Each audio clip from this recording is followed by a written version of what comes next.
其實咧，呢個題目我想講咗好耐噶啦。40幾年前咧，我開始發現咧，啲親朋戚友、同事之間咧就喺度談論自閉症。當年就乜都唔識啦，以為咧係咪佢嗰啲咧唐氏綜合症之類嘅問題咧咁就隨住越嚟越多呢一類嘅細佬哥咧被發現啦，同埋接受治療之後咧，先開始認識咧咩叫做自閉症。咁自閉症發源於一般係幼兒期啦，咁咧佢持續咧去表現出一啲缺乏社交互動能力啦，同埋咧喜歡不停重複某類嘅行為嘅模式啊、興趣啊或者係活動。咁咧如果一啲嚴重嘅咧，仲會伴隨住咧智力發展障礙添㗎。咁由於咧患者數目不斷咁增加啦，喺美國嘅研究中咧就發現咧，而家每36個人之中咧就有一個咧就係自閉症。咁澳洲嘅研究咧就男性咧就約為女性嘅3.5倍喎，哇！即係好多都係男仔啦。咁呢啲數字咧都係以根據去尋求協助者為主啦。咁有好多咧就冇去揾醫生幫忙噶。咁所以呢啲咁嘅數字咧可能係更加多。咁自閉症嘅成因就非常之複雜啦，即係每個人嘅情況可能都好不盡相同。咁目前科學界咧就認為咧，佢更多咧會係一種即係多基因遺傳傾向啦。咁加上環境嘅觸發嘅結果嚟嘅，咁而唔係單一嘅好明確嘅一個病因嚟嘅。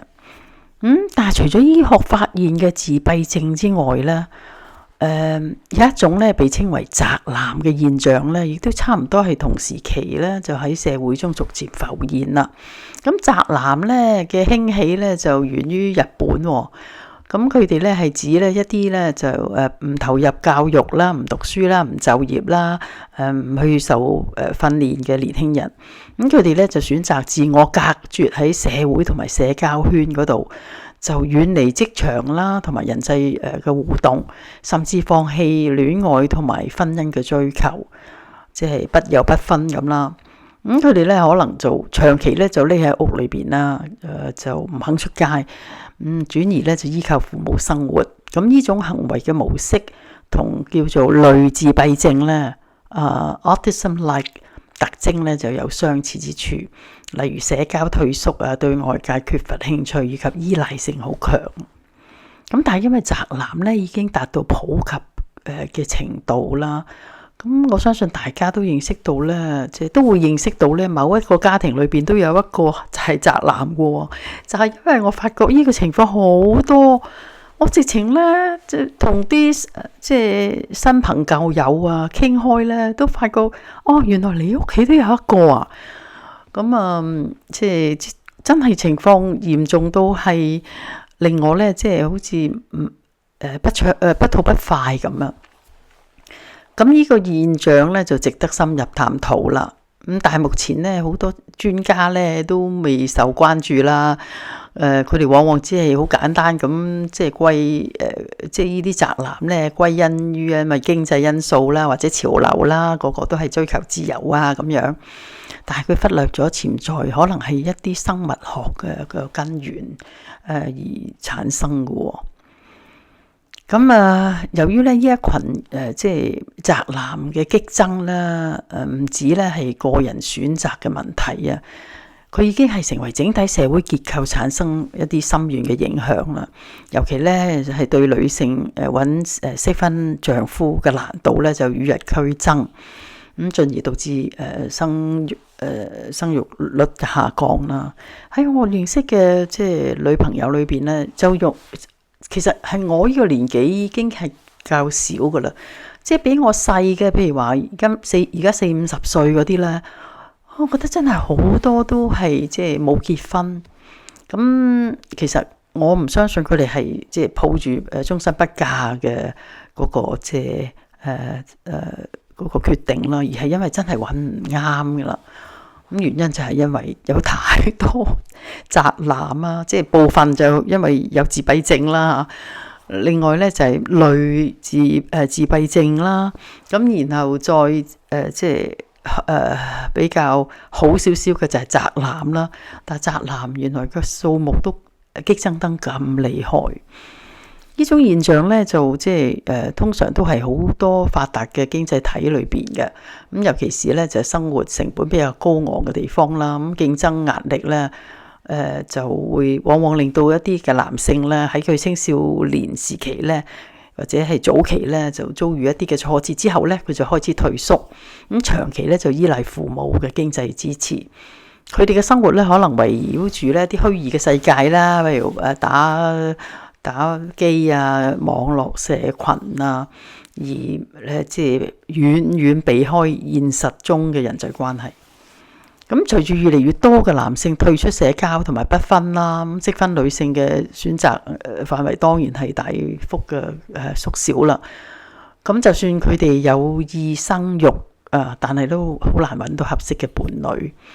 咁呢一種婚姻失衡，最終就會導致生育率嘅持續下降啦。咁呢個問題已經成為發達國家嘅人口危機嘅重要成因啦。而更令人擔憂嘅咧，就係呢一種現象咧，已經形成一種惡性循環啦。咁你出生率下降，老齡化加劇，咁經濟負擔亦都加重啦，即係社會。咁進一步咧，亦都會促使到更多嘅年輕人咧退縮啦。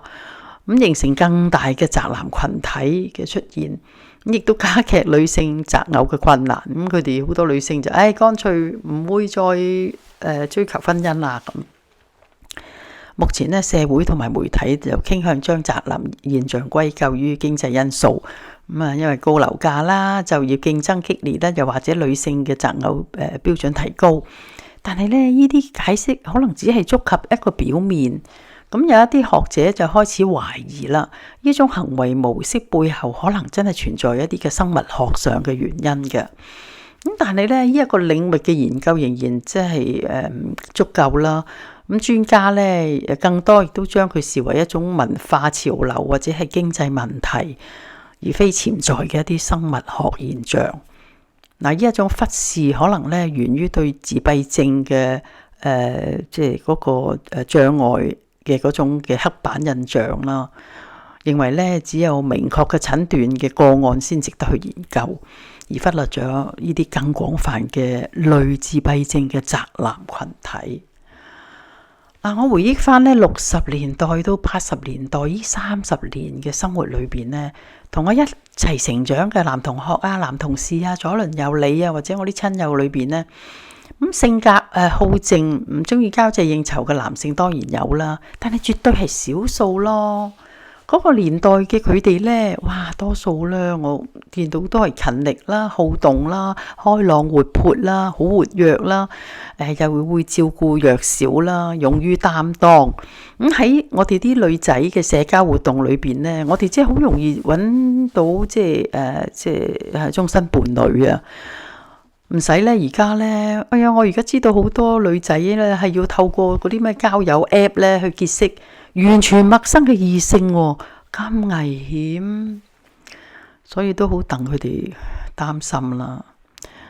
反思宅男嘅現象嘅激增咧，唔單單係個人選擇嘅結果，而係社會、經濟同埋生物學因素交織嘅產物。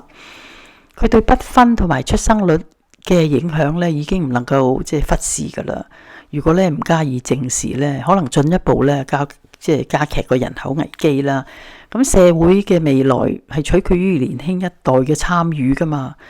而當越嚟越多嘅男性選擇自絕於社會，咁我哋或者咧就會面臨一場好靜靜逼近嘅一個危機啦。專家咧係時候咧正視呢個問題，而唔好咧再將佢咧好輕描淡寫咁視為一種潮流啦。好啦，7絕。秋，盛秋將盡頭，柳綠意難求。風采萬千變，新紅似大秀。As autumn nears its final call, green willows fade, their grace grows small. The wind sheaf hills in endless play.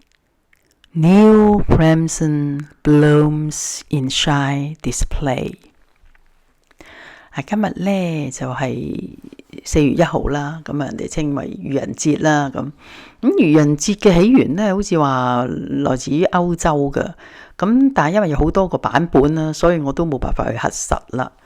咁隨住時間嘅推移呢，唔同嘅文化呢都採用咗呢一項咁嘅傳統啦，喺一日裏邊呢，就成為世界各地啲人呢開玩笑嘅一日啦。而我呢，點解記得 April First 呢一日呢？全因為呢喜歡上呢一首1969年出版嘅靚歌 April Fool， 就係 by Dionne Warwick， 我哋聽下。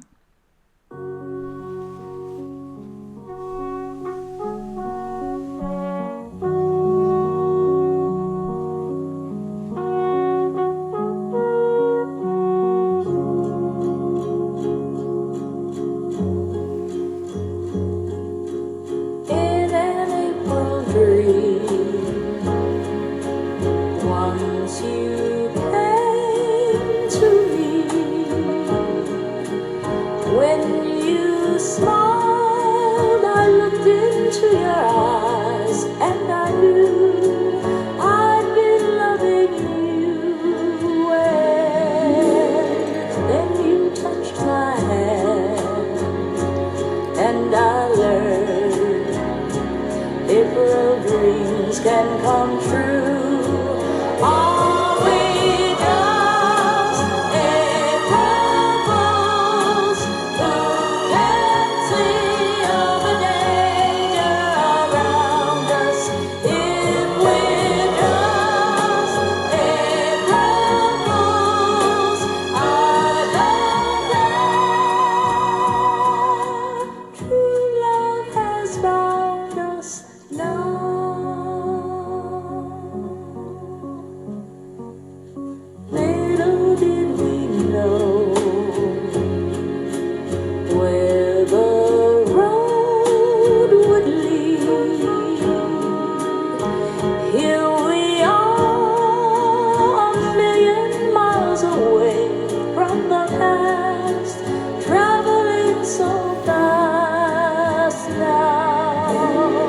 There's no turning back.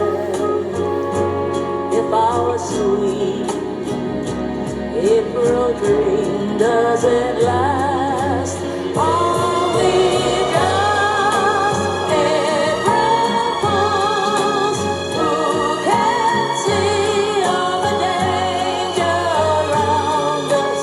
If we're just April fools,